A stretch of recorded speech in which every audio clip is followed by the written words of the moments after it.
వెలసెను ప్రళయ మహోజ్వల జ్వాలా నరసింహుడు.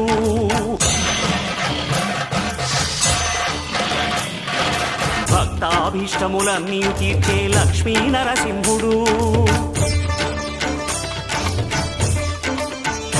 సుఖ శాంతులను చేకూర్చు శుభయోగ నరసింహుడు.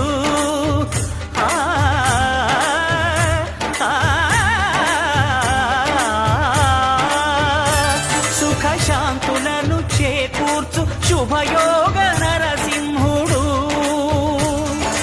నమో నమః నమో నమః నమస్కరించెను నాలుగు దిక్కులు నఖముల వెలుగుకు మ్రొక్కెను చుక్కలు. గోపుర రూపము దాల్చినది ఆ దివ్య సుదర్శన చక్రము మంగళ